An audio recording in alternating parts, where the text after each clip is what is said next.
I was told I needed a hip replacement aged 29. Also, that's probably the world record for the fastest anyone on YouTube has actually answered the title of "Why did I quit my job in marketing?" So there you go, there's my views. You've got the answer. That's the end of it. We're all good. Today I'm going to give you a little bit of an insight into the background of what happened with my hip, what happened with my health, and why I decided that it was time to quit marketing and to go into something completely different. But Chris, what's my hair doing? What is my hair? That sounded very Fife. Where did my accent go? I'm not from Fife. I don't know where that accent came from. Like, what's my hair doing? Anyway, pinning it up today because it's annoying me and it's already looking frizzy, having just put oil in it. Yeah, it's alright. So I always knew that I was going to do something businessy related. My granddad was a businessman, and I don't know, I could never see myself working for somebody else long term. I just always knew that ultimately it was going to be something that I had to do for myself. So I went to university and studied marketing and entrepreneurship, which obviously was very handy because that's exactly what I've ended up doing, was marketing and having my own business. Because when I left uni, I got a job in marketing, and then I decided to go out on my own because I thought, you know what, I've always wanted to work for myself. Why not do it now? So I was, 21, I think, when that happened. So I started off kind of doing content and copywriting for websites, did some social media management, blog writing and that kind of thing. The problem is, working for yourself from home all the time, you start to get a little bit mad, which is fine, we're all a little bit mad, obviously. But I then started to pivot and I turned into only website copywriting. And this was kind of like my niche, was to become a sort of specialist in websites. And it was so rewarding when a client comes back to you and they say, oh my goodness, like that is exactly what I was trying to get across. Like I could not get the words, but you've nailed it, you know, like, oh, that sort of thing. Makes me so happy. But in amongst all that, I was obviously sitting at a desk all day, every day. And my back was killing me, and my shoulders and my neck. So I joined a gym and I started weight training. And oh my goodness, did I love it. It was so much fun. It also helped because I was around people all day and I had my little gym buddies who I would chat to nonstop. I'm probably the annoying one in the gym who's like, hi friends, and everyone's like, go away, I'm trying to work out. And I'm like, yeah, but I want to be friends with you. I'm that kind of a person. I'm sorry. I just really enjoyed being active, and I really enjoyed being around other people who were active, and just that kind of like group mentality of like we're all trying to do our best and we're all like egging each other on, and it's a really nice atmosphere to be a part of. Actually, I'm not going to put lipstick on because I'm going to go eat my breakfast, so I'll put lipstick on after my breakfast. I always weigh my porridge because I don't know if anyone else is like this, but if you don't weigh it, you either make absolutely millions or absolutely nothing whatsoever. And there's nothing aesthetic about how I do this, it's just pour it on. And we'll just do a little scoop of protein powder. Now, isn't this just the most aesthetic thing you've ever seen in your life? I don't know how people have time to be aesthetic first thing in the morning. And then I'll tell you the next part of the story while I eat. Kidding on, no I won't, because nobody wants to see somebody eating on camera. Like, I don't understand why that's a thing. Why do we need to be going, No, I'm going to pause, I'm going to eat my breakfast, and I'll tell you about it when I'm having my coffee. I can't do that thing, that's really funny. I actually don't know how influencers and other content creators manage to do stuff like this, because I just keep laughing. Like, it's fine. So where were we with the story? So we're getting to the bad bit. So about 3 years ago now, I was walking the dog and she decided to run into me, and as she ran into me, she knocked me over, like knocked me flat back, and like my leg like twisted out the way when she did it. So after that incident, I ended up on crutches for, it was about 2 weeks, and like the pain was insane. And because it's like in your hip as well, it's right in the middle of your body, so you can't walk properly, you can't lie down, it hurts your lower back, it hurts your it just hurts everything because it's right in the center. So I self-referred myself to physio, and she was like, this is very strange, because they're running all their tests, and they do like the Faber tests and such tests, and they're doing all these different tests, and they're like, right, well, it's weird because you're testing positive for all of them. And I'm like, of course I am. She said it's either a labrum tear, which is like the cartilage in your hip, or it's an impingement, but it's presenting like both. And I was like, wouldn't it be really funny if it was both? And we had a wee laugh and we both went, ha ha ha ha ha ha ha. So I referred for an MRI. And I was really nervous that the MRI wasn't going to show anything, because I was like, what if I'm just making it up? What if all this pain that I'm experiencing is just in my head and I'm just over exaggerating? They did an MRI with contrast. Now this is hilarious as well. So basically, to do contrast, what they have to do, close your ears right now if you're squeamish, they have to inject dye into your hip joint, right? Now apparently this is very painful. So before they do that, they use like a numbing injection, right? And I'm not kidding, it was the most disgusting sensation. When, again, close your ears if you're squeamish, because you're not going to like this bit. So when the needle went in, I felt it touch the bone. Oh, it was, And the guy was like, you all right? And I'm like, no, I'm not all right. He was like, is it sore? And I'm like, no, it just feels disgusting. And then my whole leg then went numb. So like, you know the sort of feeling you get from a dental injection where your mouth is all like fuzzy and hot? It was like that, but my entire leg. And then I just keeled over. And it was absolutely mortifying. Like, they were like fanning me and like giving me water. And I felt like the most dramatic person that has ever entered through those doors. And in the end, because I was so fainty, they had to get a wheelchair to wheel me to the MRI machine, because they didn't want me to walk in case I fell. And I was like honestly, I was like head down. I was like, this is embarrassing. And he was like, it's okay. What happens in imaging stays in imaging, until you obviously do a YouTube video and put it out to the world and tell everyone what happened. And then there's me anxiously waiting for the results, thinking, oh my goodness, after that debacle, hopefully they actually, what if it doesn't show anything? And I've just gone through all that and humiliated myself for no reason whatsoever.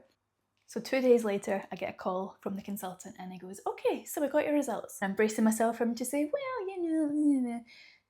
No. He goes, right. Okay. And I'm like, right? Okay. And he says, so the MRI showed significant damage. And I'm like, okay, tell me more. You were right with the impingement. And I was like, okay. And he said, but it's not just one impingement, there's 4. 4 tears in the cartilage as well, and there's 2 bony abnormalities. You absolutely need an operation, and it needs to be done fairly urgently. He said, but I can't do the operation because what you actually need is highly specialised, and only 2 surgeons in the whole of the Glasgow area do it. And I was like, wonderful. Goodness gracious, was it painful. When I woke up from the operation, I was in agony, and I mean like agony. When I got out of hospital, I was on crutches for 12 weeks, and they'd said to me that I wasn't allowed to bend my hip past 90 for that 12 weeks, so that meant I couldn't even put my own socks on. So anyway, so in amongst all that, the surgeon had told me, you actually need a total hip replacement. Now I was 29 at this point. No, 30 by now. I was 30 by then. Obviously all these thoughts start going through my head, and I have a full-blown midlife crisis, age 30. And I just started thinking about what I was doing with my life, and I was thinking, you know, I spend all day on a computer, staring at a screen. I'm not even like really seeing people very much, because again, it's all via Zoom, so it's all on a screen. I'm just sitting like this all the time. I need to do something. I want to help people. I was like, you know, how bad I'm feeling right now, I never want anyone else to feel this bad. And that was what spurred me on. I've always done Pilates, I've always been fit, I've always done weightlifting, but unfortunately injury can just come no matter how fit you are, which is, you know, annoying, but it is part and parcel, unfortunately, of being alive. Exercise also energizes you. It makes you feel better mentally, physically. Even with ailments like my dodgy hip, Pilates got me through my recovery. I wasn't able to weight train, obviously. I still can't really. I can do arms. My arms are going to be bigger than my legs soon. But Pilates was what helped me. It was getting back that engagement. It was getting back that mind-muscle control. And at some point I always thought I would love to be a Pilates instructor. I love the whole ethos and the concept of becoming more aware of your body and just this like core alignment. At the time we spend not really being aware of how we're sitting. I say while sitting up straighter.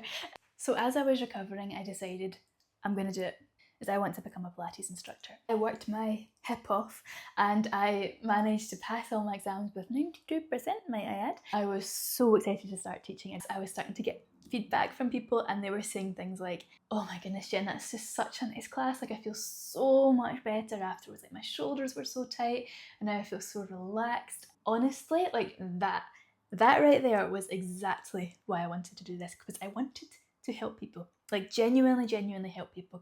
I need to get a move on because I've got a class soon. Okay, now I'm about to do something that I shouldn't really be doing, which is brushing my teeth immediately after having coffee and breakfast. My sister's a dentist, and what she would tell you is you're supposed to wait at least 20 minutes after eating because your enamel is a bit soft after eating food. Also, don't wet your toothbrush before you brush, and don't rinse your mouth out afterwards because you're just wiping away the fluoride. There's a little dental hygiene tip for you that I bet you didn't know you needed while watching a Pilates video. I also absolutely love a red lipstick. This is a MAC one. This is Ruby Woo, which is one of their most popular ones. I think it's their like bestseller. I love it. So it's really weird that I have just filmed like the main part of my YouTube video basically with no makeup on. I don't really wear much makeup, to be fair though. I literally just do brows, cheeks and lips, and then that's me. I prefer the sort of more natural look. I say while painting on the brightest red.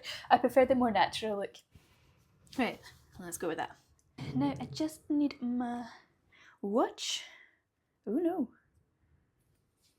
Oh, it's fine. It's got battery. It's fine. I always worry that it's not got battery. I'm really bad for remembering to charge it. Excellent. Downstairs because we're going to get set up for the online classes, which is happening in half an hour. Hi, Carly. We're getting set up. This is where I do my online classes with this beautiful backdrop. So I'm going to pop the fire on, even though it's summer. But it's summer in Scotland, so therefore it's cold, obviously, because it's blowing a hoolie out there. Isn't that pretty? So this is my little setup for the online classes. Because it's for desk workers, I want it to be cozy and like a relaxing atmosphere. So it's not just about like powering through and, you know, doing like a sweaty workout when you're in the middle of work, because the idea is, because then I can watch the time while I'm doing it, because the video will be over here with that nice backdrop. But yeah, the idea is to make it cozy so that not only are you working and building some strength, but you also feel relaxed and chilled. De-stressed as well, because I mean, how many times are we sitting looking at emails, thinking about our to-do lists and all the meetings that we've got for the afternoon? We just need 20 minutes out to enjoy our lunch break and to not feel really stressed, basically. Right, how are my light settings? I am in here. That one needs to go over here a wee smidge. And in today's class, we're going to go through a little bit of everything. So we're doing a little bit of strengthening, a little bit of mobility, trying to get the shoulders moving, trying to get the hips moving. Basically just trying to get everything loosened up and ready so that we feel good for the rest of the day and energised as well, and not tired and sluggish, because we spend enough time feeling like that doing that. Right, and I'm going to pause you so that I can get in the zone for my class. So Clemmy decided to keep us company for that session. That was really, really cute. She's not quite sure still about the setup with the lights and stuff. Like, she comes in and she's really like, what's happening? I don't understand what's happening to my living room. It's absolutely chucking it down out there. This is the joys of being in Scotland. So this is Clementine's chair. Most dogs have, you know, a dog bed. No, she has an entire armchair and a giant panda, of course, as well. Let's turn that fire off, and then we're going to take the you-know-who for a you-know-what. W-A-L-K.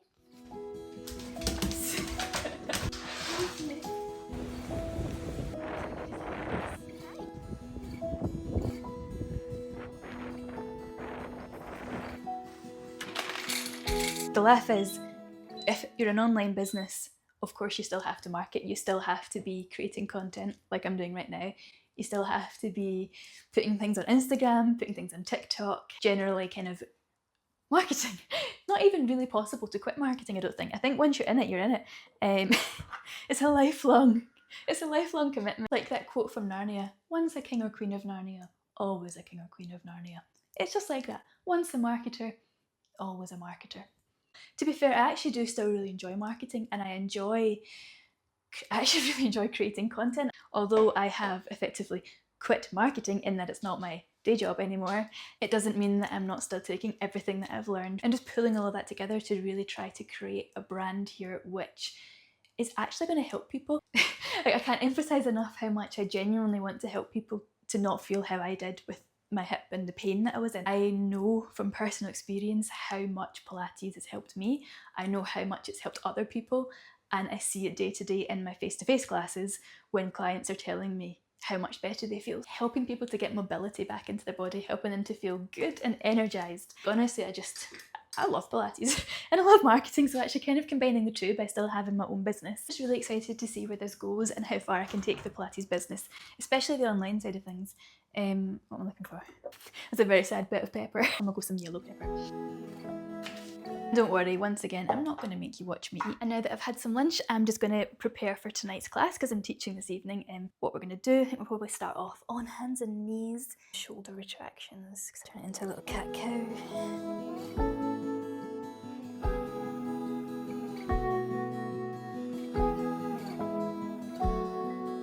So if you did enjoy this video, please subscribe. I'm going to be doing more videos like this where I'm talking to the camera, doing day in the life type ideas, and also so that you can join me in this journey from starting out as a Pilates instructor and just the challenges that I'm going to face. I'm going to be kind of documenting a little bit of everything as we go. And being someone who's coming back from an injury, like I've been able to see firsthand how much this has helped in my recovery. If you haven't tried Pilates, you should try it. Even if you don't want to do my classes, please do my classes. There's links in the description. Just think Pilates is for everybody and it's really, really good. So yeah, subscribe and try Pilates if you haven't already.